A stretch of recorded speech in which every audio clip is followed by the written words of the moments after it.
Bom dia, sétimo ano, tudo bem com vocês? Espero que estejam todos seguros, saudáveis, né? E hoje então aula de história, nossa 17ª aula da quarentena. E a gente vai chegar então na apostila 3, tá? Então eu peço que vocês separem a apostila 3 do material, porque hoje a gente começa o capítulo 6 da apostila, que fala sobre a formação dos estados modernos na Europa por volta ali do século XVII, né? A ideia de estados modernos, né, correspondem à maioria dos países que existem na Europa atualmente, né? É ali que eles se configuraram como unidades territoriais, né, países diferentes uns dos outros, né? Cada um deles com a sua soberania, então, né? Cada um deles com um território próprio, aonde o governante daquele território vai exercer poder sobre todos os súditos ou cidadãos, dependendo do tipo de governo que a gente vai ter ali. Mais súditos, porque a partir da formação dos estados modernos nós vamos ter a consolidação do modelo monarquista pela Europa, né? A gente já sabe que esses países já existiam antes, né? Muitos deles já, inclusive, já estavam melhor organizados desde o período feudal, aí, da decadência do período feudal, mas a ideia de Estado moderno, né? Que é conhecido como o Antigo Regime, onde nós vamos ter monarquias absolutistas, né? Os reis concentrando todo o poder nas suas mãos, tirando então poder dos outros nobres e concentrando o maior poder nas suas mãos, os reis, os monarcas, que também buscavam interferir constantemente na economia, buscando ter uma balança comercial favorável, ter operar de maneira positiva, né? Não gastar mais do que arrecadava. Isso vai formar o que a gente chama de antigo regime ou estados modernos. O primeiro estado moderno a se formar na Europa é Portugal, lá no período das Cruzadas, 1200 e pouco, né? E nós estamos estudando aqui já o século XVII. Então, o que vai acontecer no século XVII é que por conta de uma guerra, ou na verdade vários conflitos, mas uma guerra em específico, que é a Guerra dos 30 Anos, nós vamos ter um modelo de governo se tornando mais comum na Europa, aonde nós vamos ter governantes extremamente poderosos que não mais sofrerão influências externas, né? Principalmente aqui, a gente tem que levar em conta que a igreja perdia espaço e que durante todo o período feudal o Papa acabava se tornando, o cargo de Papa representava a figura mais poderosa da Europa, porque além de governar as terras da igreja, os feudos da igreja, os papas, como a maioria era católica, os papas tinham um poder de influência sobre os outros reinos, sobre os outros países.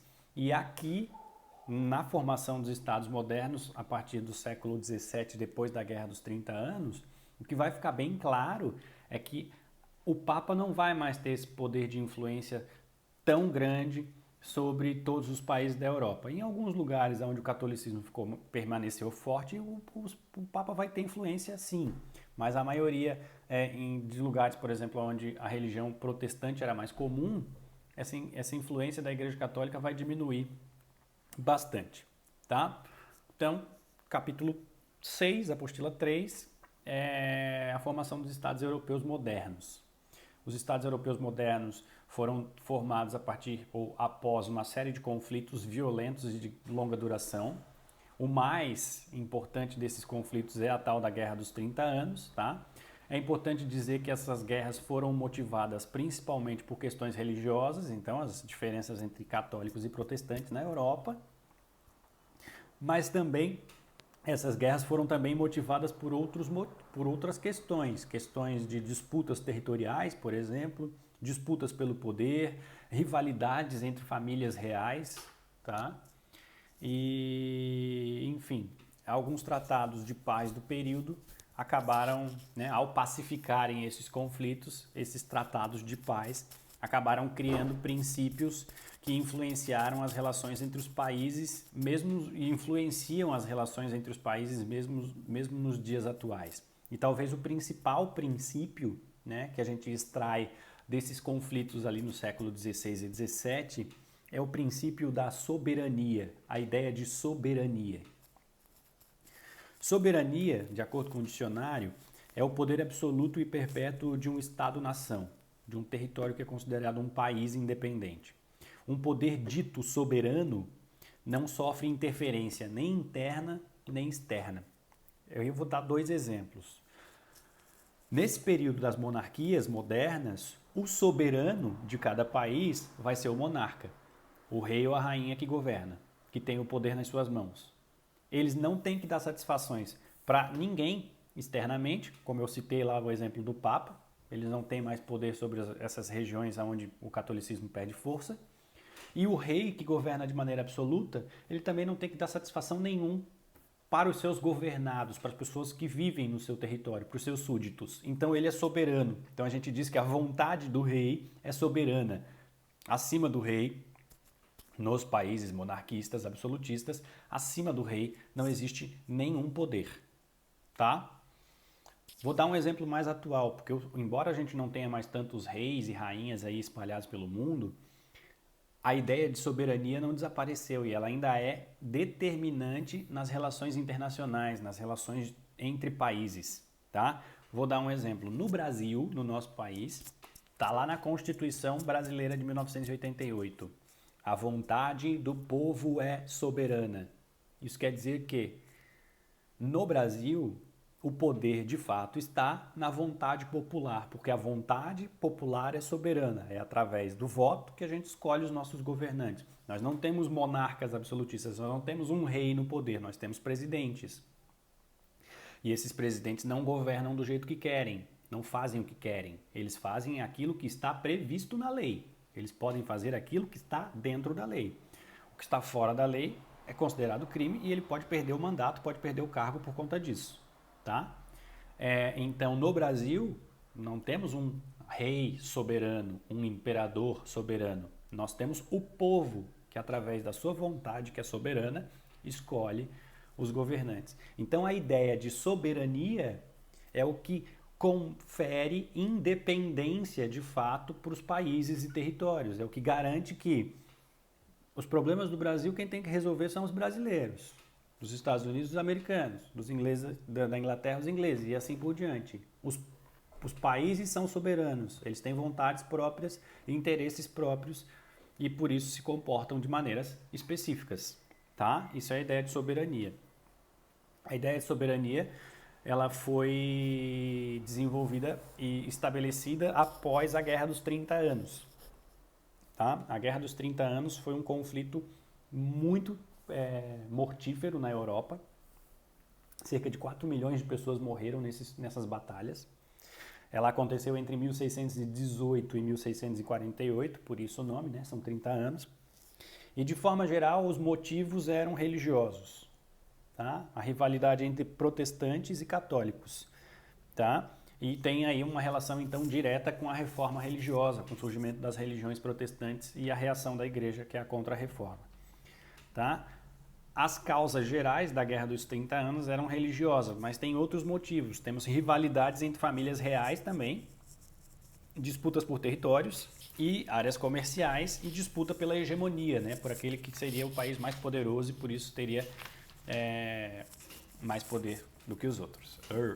Enfim, do lado dos protestantes, da Guerra dos 30 anos, do lado dos protestantes, nós vamos ter a Suécia, a Holanda, a Dinamarca e alguns territórios ou principados alemães. A Alemanha não existia nesse período, né? O país Alemanha não existia, o território que hoje é a Alemanha era dividido em vários principados e ducados, territórios menores, cada um com seu próprio governante, que juntos escolhiam lá um para ser o imperador deles. Só que esse imperador era só mais simbólico do que de fato exercia poder sobre todas essas áreas. A Alemanha permanecia ainda com características feudais. Tá? Territórios menores, cada um com seu governante, que juntos formavam o Sacro Império Romano Germânico. Tem um imperador, mas esse imperador não manda em todos os territórios. E é aí que começa a Guerra dos 30 anos. Ó, protestantes, suecos, holandeses, dinamarqueses e principados alemães. Por que que eles se revoltaram e em relação a quem eles se revoltaram? com o imperador do Sacro Império Romano Germânico, que impôs o catolicismo, ele impôs o catolicismo na região da Boemia, que é um desses principados, onde hoje tem lá o país chamado República Tcheca. Ao ocorrer esse momento, essa situação do Sacro Imperador, do imperador do Sacro Império Romano Germânico obrigar o catolicismo na região da Boêmia, outras regiões germânicas se levantaram contra ele. Do lado dos católicos, nós vamos ter o Fernando II, que é esse imperador do Sacro Império Romano Germânico, que vai se aliar também ao Felipe II, que era rei da Espanha nesse momento, e ambos eram parentes, eles eram primos, eles faziam parte da família dos Habsburgo. Tá? Os Habsburgo eram uma família real com bastante poder pela Europa, ocuparam diversos tronos de países diferentes, essa família. Então, Fernando II e Filipe II, os dois Habsburgos, um imperador do Sacro Império Romano Germânico e o outro rei da Espanha, vão lutar contra os protestantes. Aqui tem uma situação interessante. A França era de maioria católica. Então, pela questão religiosa, a França deveria apoiar o Fernando II e o Filipe II, mas não acontece isso. Os franceses apoiam os protestantes contra o imperador Fernando e o rei da Espanha, Filipe II. Por quê? Porque o rei da França não era da família Habsburgo, ele era de outra família, a família Bourbon, que tem interesse então em enfraquecer os outros, enfraquecer os monarcas dos outros países. Então os franceses, neste caso, vão lutar com os protestantes, tá? A guerra terminou em 1648, não tem como apontar claramente quem venceu, na verdade, basicamente ninguém venceu, foi uma carnificina gigantesca, como eu falei para vocês, com 4 milhões de mortes. No período europeu, nenhuma guerra matou tanto. Tá? Nesse período aí da Era Moderna, nenhuma guerra matou tanto na Europa, 4 milhões de pessoas. Tá? Números parecidos a gente só vai ter no início do século XX com a Primeira e a Segunda Guerras Mundiais. Enfim, a guerra vai acabar em 1648 a partir da assinatura de 11 tratados de paz. Esses 11 tratados de paz a gente costuma chamá-los como Tratados de Paz da Westfália, que é a região onde eles vão ser assinados. É uma região desse Império Romano Germânico. E assim, através desses tratados, se fez a paz entre suecos, os principados alemães, a França e o Sacro Império. E é a partir desses tratados que surge a ideia de razão do Estado, que determinava que os interesses dos Estados seriam superiores a questões religiosas. Isso quer dizer o quê? Em português mais claro, as questões religiosas passavam a ter importância menor do que as questões de Estado, de organização dos Estados. E mais, a religião de cada Estado passou a ser determinada pelo governante de cada Estado. Isso é a ideia de soberania, isso é a ideia de poder absoluto. O governante de cada estado, de cada país, vai determinar qual será a religião oficial daquele lugar, ou nenhuma se não tiver. Mas a religião passa a ser algo que tem uma relação direta com a organização dos estados, porque os estados passam a ter, então, maior importância do que a própria religião. O tratado, a razão do Estado, essa razão de Estado que a gente extrai desses tratados de paz da Westfália, reforçam a ideia de soberania do Estado como um dos princípios gerais dos Estados modernos. Reis, por exemplo, dentro dos seus territórios, não eram mais sujeitos a qualquer outra autoridade. Eles estão no topo, ninguém manda mais do que eles. Tá? Exemplo, o Papa não vai mais ter a capacidade de influenciar muitos países, porque nos países protestantes a Igreja Católica não vai ter poder algum. Consolidou-se nesse período, então, a ideia de o princípio da territorialidade, e a centralização do poder nas mãos do rei em cada território. Tá? Então, assim, estou na França, sigo as leis francesas, é isso que eu tenho que obedecer, às autoridades locais e às leis locais. Troquei de país, eu tenho que conhecer as leis daquele outro país e me comportar da forma que as leis daquele outro país permitem que eu me comporte ou não. E a gente sabe que, por exemplo, existem coisas que você pode fazer em um determinado lugar e que não podem fazer em outro. Você, por exemplo, quando viaja, se tiver a oportunidade de viajar, fazer uma viagem internacional, você pode ser o maior conhecedor das leis brasileiras. A partir do momento que você bota os pés fora do Brasil, você não está mais sob a proteção das leis brasileiras. Você está em outro país, você vai ter que cumprir as regras e seguir as leis deste outro país. Senão você pode ser preso por algum crime que cometeu lá. Entendeu? Isso é o princípio da soberania. Né? A autoridade suprema seria então detentora do poder originário, livre de intervenções internas ou externas. Tem um box na apostila de vocês que fala ali que é aquela categoria cidadania no dia a dia, que fala sobre os problemas da soberania hoje em dia e cita um problema relativo à questão da poluição. Vou dar um exemplo. Né? A ideia de soberania, então, é a ideia de que dentro de determinado território valem as leis criadas pelas autoridades daquele determinado território. Né? A questão que o box Cidadania do dia a dia aborda é a questão da globalização, que hoje o mundo é muito mais ligado, é muito mais fácil você entrar e sair de um país, entrar no outro e ter um contato com outros povos, mas as noções de soberania ainda existem e a gente enfrenta problemas. Por exemplo, na China, eles têm uma indústria muito dependente ainda da produção de energia através da queima do carvão, que gera uma poluição enorme. A poluição para movimentar as indústrias, então, através da queima do carvão, não fica restrita apenas na China. Ela polui o planeta inteiro. Então, é uma situação chinesa. Eu estou dando um exemplo. Isso posso trocar a China pelos Estados Unidos, sem problema nenhum. Né? Posso trocar a China pelos Estados Unidos. Nos Estados Unidos, nós temos, por exemplo, um outro problema que é relativo à produção de energia. Eles têm muitas usinas nucleares. As usinas nucleares produzem um lixo extremamente tóxico e vivem sob risco de acontecer algum acidente nuclear. Né?